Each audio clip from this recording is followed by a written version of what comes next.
course, we'll be coming up to 9G.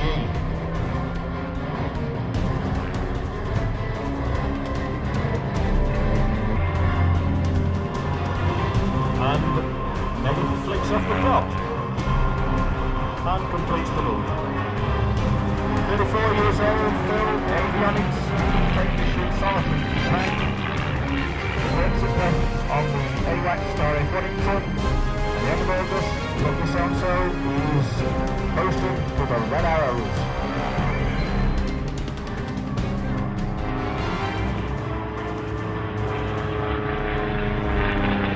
Along with our own John Calvary, is a leading guide to the British aerobatic team. He's also holder of 6 gold medals, 2 bronze, 4 silver here.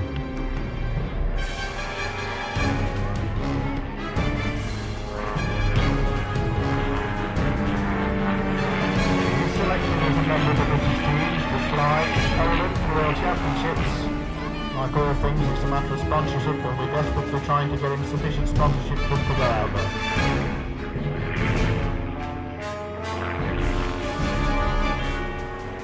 Aeroplane is built by a chap called Dan Ryan in the United States. Very similar to extra 300s, that genre of aeroplanes. This was built similar to the one before to try and make it a little bit more cheaper to fly in aerobatics.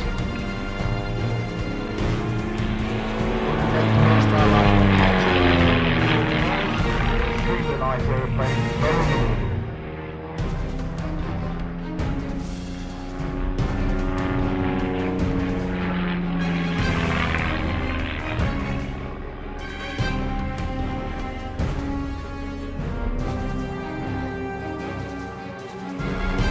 Holder of the Queen's Cup, Phil, which is the Queen's Cup Air Race Challenge, which is for unlimited aerobatic pilots. It's a current holder of that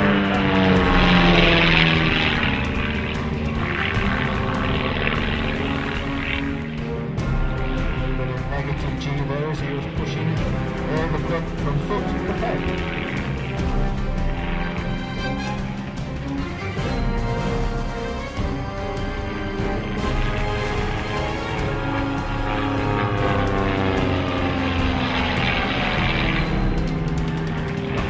Hesitation roll. And a flick at the top, 1.5 spin and recover.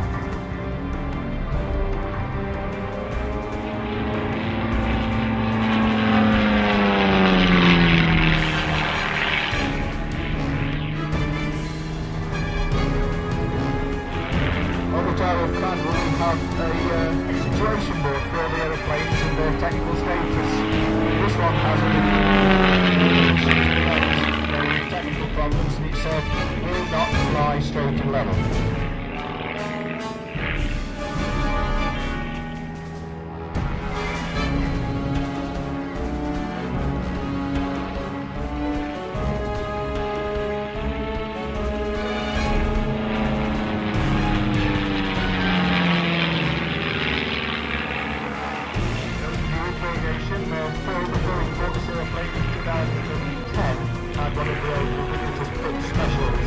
Classic aeroplanes of the day, but now without class in all of the aerobatics with these more modern composite aeroplanes. So carbon fibre wing, very light, very strong.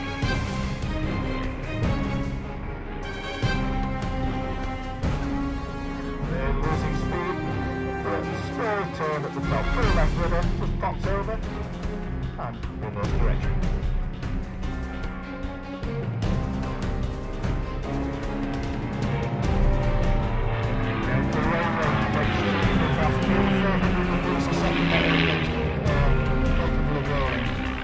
Green side up, not blue side up as normal. Equally at home, inverted as it is the right way up. That's down to the profile of the wing. That's a line face. From this not sure, but we'll see about that. Sergeant Phil Burgess, Royal Air Force.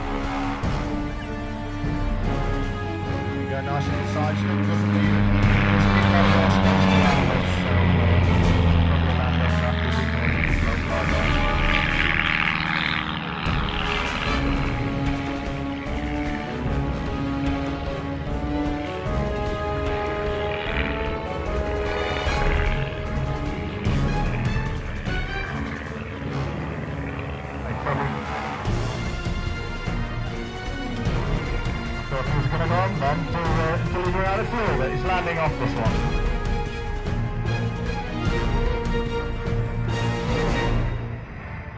I'm sure when he exits the airplane or taxi, do give him a big hand.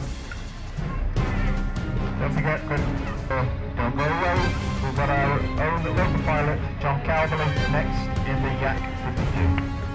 So your appreciation then for Sergeant Fulberger's Air Force. With a lucky set at the end of August, he's going to find himself sometimes in the rear seat of a Red Arrows Hawk.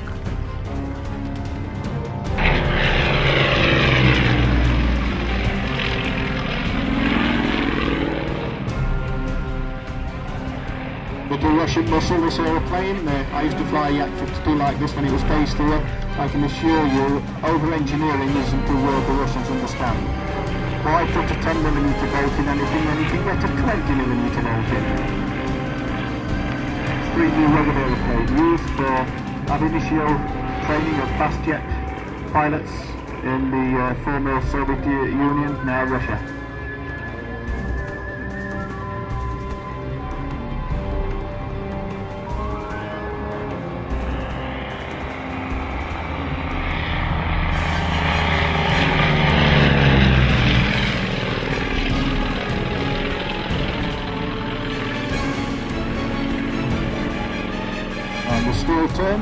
Most wheel turns to the right in this aeroplane as opposed to the left in the American engine. This one's got a Russian Tatenhill 400 horsepower 9-cylinder radiator.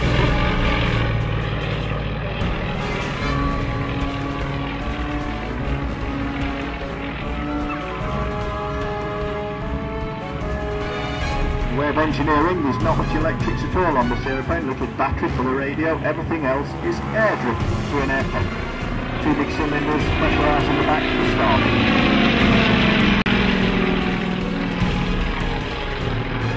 John also competes in the British Championship in the intermediate level of this aeroplane. This does seriously burn fuel. When I used to fly the Yak, we used to get about 62 litres per hour when we were cruising. Aerobating like this today, probably 110 litres per hour is the fuel. I assure you, it's still a lot of fun, a lot of bang for your bucks with this aeroplane. Fully inverted, as you can see, inverted flying, oil and fuel systems. Fly upside down for about 3 minutes and then you roll erect and let the little tank fill again.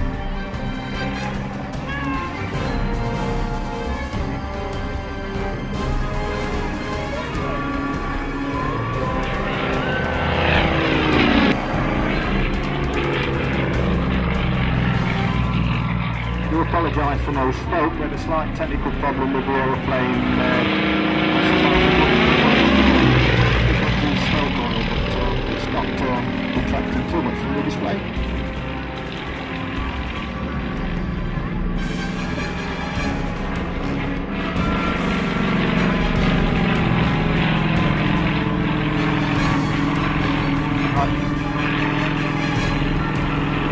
Now it's going to climb to as high as it can get now. So this cloud base is around about 3 to 3.5. It's going to climb as high as it can to the cloud base. Then it's going to do a couple of flat spins for you, which I can assure you will need a lot of muscles to get out of this. All these manoeuvres you've seen today from all the aeroplanes on show are typical of the competition manoeuvres and programmed stop.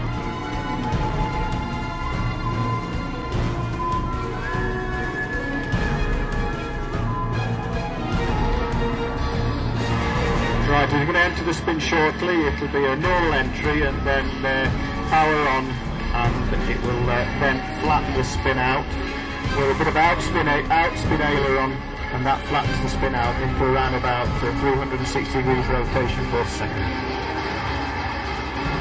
But there we go, that's a standard entry, and now the outspin aileron, and there you see the spin flattening out, rotating about 360 degrees per second. Keeping the outspin aileron controls in, and it will continue until it decides to recover. And they're recovering. So that was a flat spit, one of the most demanding manoeuvres on the airframe.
Quite an unusual manoeuvre. That's a rolling 360-degree circle, evolved by a regular visitor and friend of Tatenhill Airport in the Tatenhill Aviation, the actor to do the great General off, who you've seen displayed here in the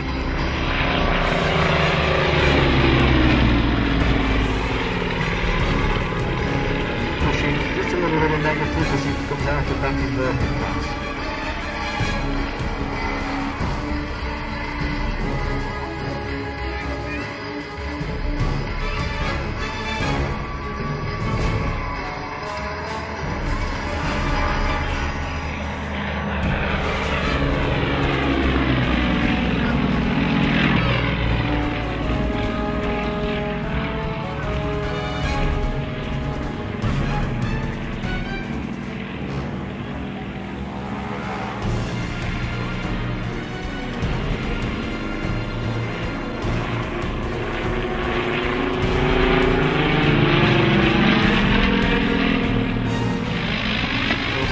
Coming down, power coming back as he came into land and was landing off an aerobatic manoeuvre. John Calverley, local hero.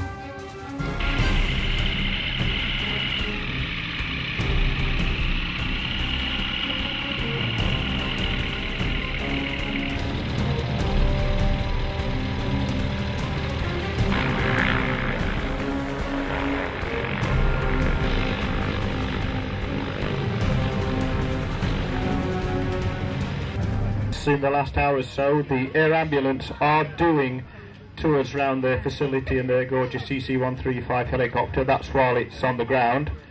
Fortunately, it hasn't had to go out to an incident today, so they're quite willing to show you around the aeroplane, and it's usually on the hour and every half an hour thereafter. Today is the open day for the airfield where they've got visiting aircraft. Midlands Air Ambulance are based here all the time, been here for about 10 years now, and we're doing tours of the aircraft and the base to show the public what we do. Hi, my name's Ian Woolley. I'm a flight paramedic with Midlands Air Ambulance based at Tatenhill Airfield. The Midlands Air Ambulance run 3 aircraft in the West Midlands. There's one here at Tatenhill, there's another one at Cosford, which is our main operational base, and there's another one at Strensham on the M5 services. The 3 aircraft work from about 7 AM in the morning till 9 PM at night currently during summer months, but those hours of operation change according to the available light levels and sunset times and sunrise times, obviously. The 3 aircraft require a significant amount of money for their operations because it's such a period of time during the day, and as well as it's 365 days every year that we run, unless obviously weather permitting, which requires an income of around about £6 to £7 million. The 3 aircraft are EC-135s. This is an EC-135 T2, which actually tells you which engine type is in it. But otherwise, it's the same fuselage type as you'll see that the police use. So the silhouette that it portrays is the same as the police aircraft, apart from, if you look, the skids, and there we have no night sun light, and we have no camera underneath either. This aircraft is single pilot operation. The pilot sits front right seat. Obviously you can see the controls in front of that seat. The front left seat will be a paramedic, and the rear seat on this aircraft is also a paramedic. The cost for the operation tends to run with a pilot, paramedic and a doctor. This aircraft, as suggested, is single pilot operation, although the aircraft itself could be dual pilot, but the dual pilot operations have been taken out of this aircraft currently. The front left seat paramedic, I beg your pardon, front left seat paramedic is also on the flight out to an incident, an assistant navigator. I say assistant navigator because ultimately it's the pilot's responsibility to get us to the incident that we're going to, and then again to the hospital that we are going to attend. So the front left seat paramedic is assistant navigator. This box at the front there is a GPS reference box. It's a navigational box in which we put 6 figures of a GPS reference. So it has a lettered prefix of 2 letters and then 6 digits. That gives us 100 metres square to work into.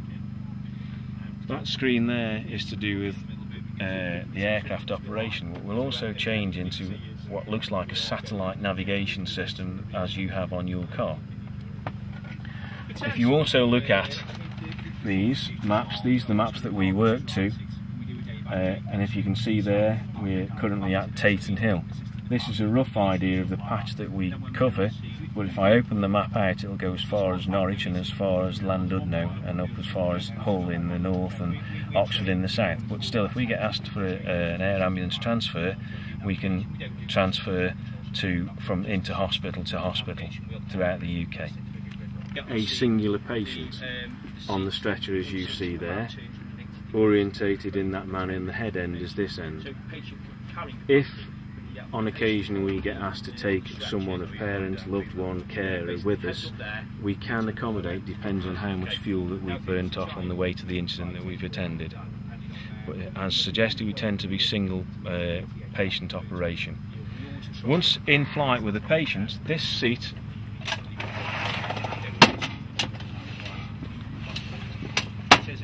turns around to that orientation, and the stretcher will come out as far as there. So, as suggested, we go back. It is a single pilot operation, and the pilot is doing everything on his own at the front end.